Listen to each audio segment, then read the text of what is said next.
Ladies and gentlemen, welcome back to the channel. This is the Vikings Garage. And on today's episode, we are going to do a second take on a very controversial maintenance series episode. Now, I don't want to sit here and tell you which coolant you should be using, but there will be clues.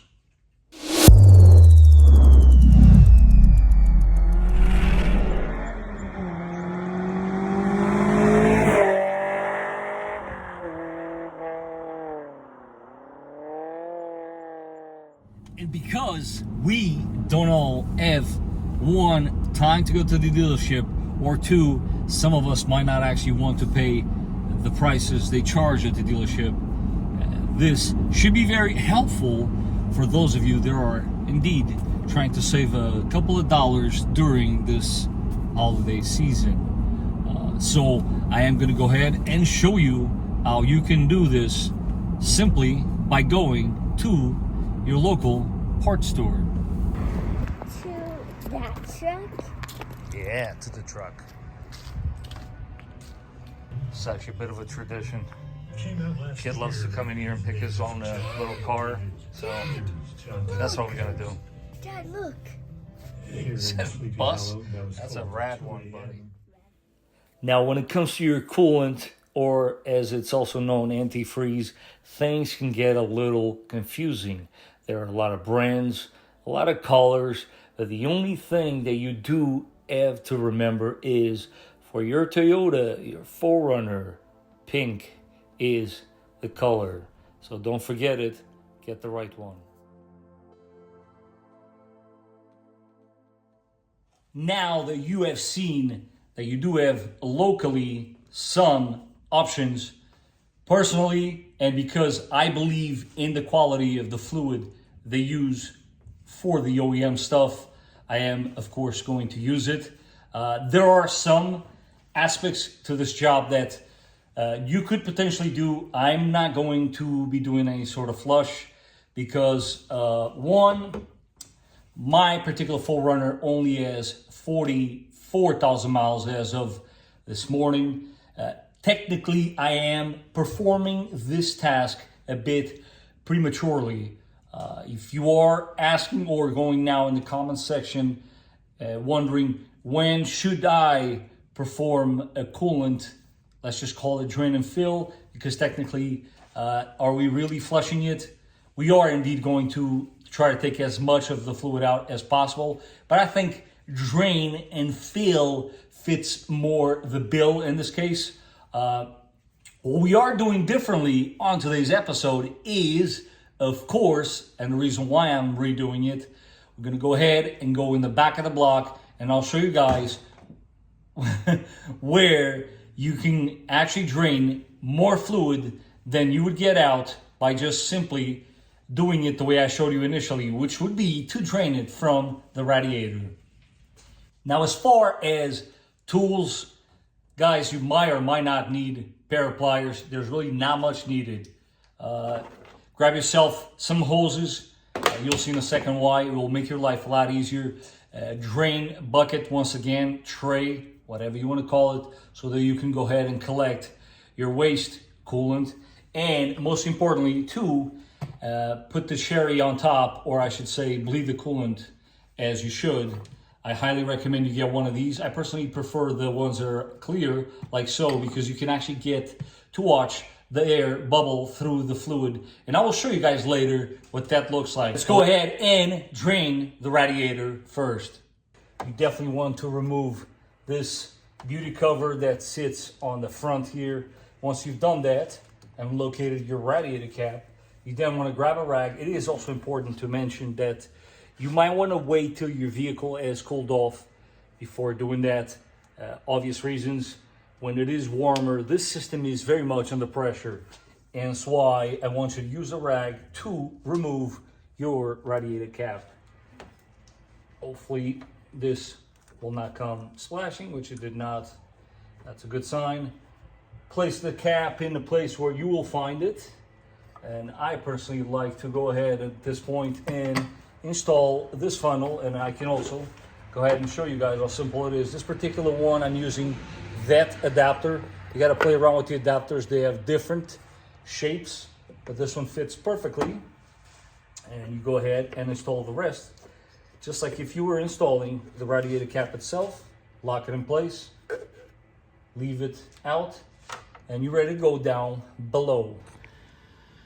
Once you have gone ahead and opened up the top, relieve the pressure, you want to locate your passenger side front right in the corner by the skid plate. Obviously, you have your pan ready. Pliers, if you might need them. I think with your fingers, you should be able to crack this one loose. Hose will definitely help you not have to remove that skid plate, which you don't have to. And I'm personally, once again, using a creeper. You will find on the right lower corner your yellow radiator drain plug, and right below it will be the drain tube in which you will connect your hose.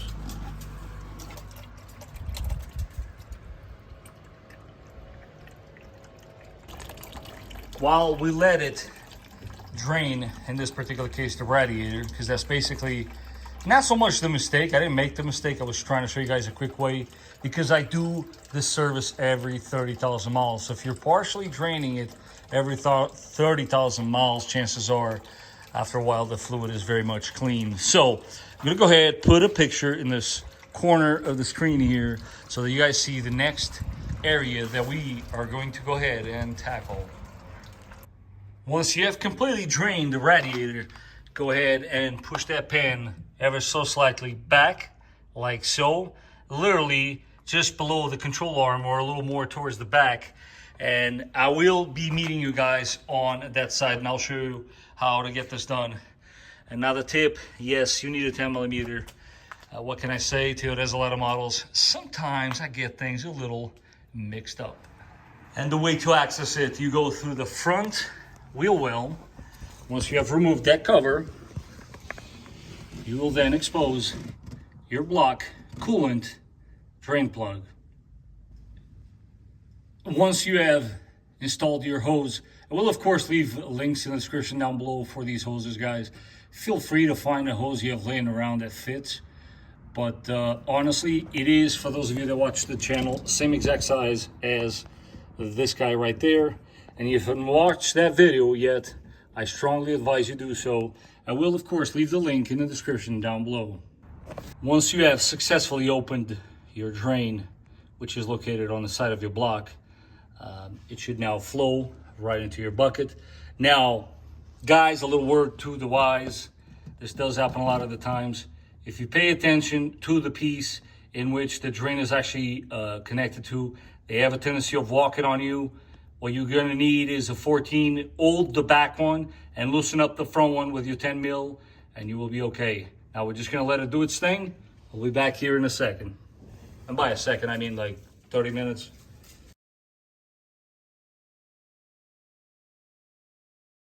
And once she stops flowing, you can now torque her back to specs. I will, of course, leave the torque specs there for you guys. This is the part in which we move to this area. It does go without saying, guys, please read the back of these containers. This is known to be poisonous, so do keep that in mind.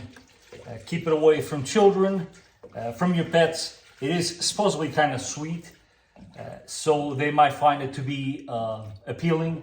You definitely want to discard it properly.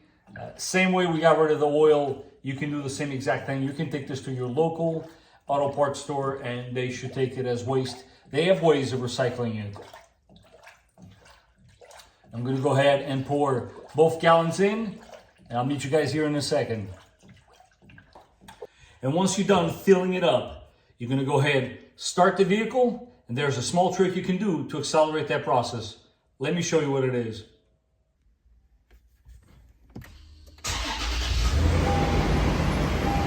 And one way that you can do to accelerate the entire process is you want to turn on the heat and leave it like so. As far as long do you need to have it running for? It's pretty simple, guys. I would personally keep an eye on it. You will see that it will bubble up quite a bit. That's basically the air working itself out of the system. That's what you want to see. This is a good sign. But when she's ready to go, it's pretty simple. I'll show you right now how to tell.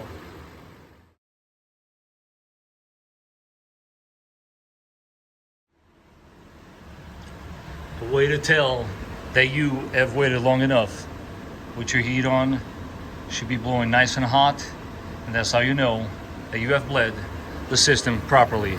And now the way that you can do to double check is, you come to your funnel, and there should be no more bubbles. But again, 30 minutes, I believe is, and it has always been for me, more than sufficient. Now, just as important, and I'm sure you guys will remind me in the comment section, you can, of course, get rid of the coolant that was in your reservoir. For this, there's two ways of going about it. Two 10mm bolts right there. Unhook your hose that connects to your filter neck. Or you can do it like me, get yourself a siphoning pump, empty the contents of your reservoir, and you can then, once you let the car sit and cool off, whatever's left off in here, you go ahead and pour into there. And then you can safely go ahead and put your radiator cap back on. And that, my friends, is how you do a coolant flush.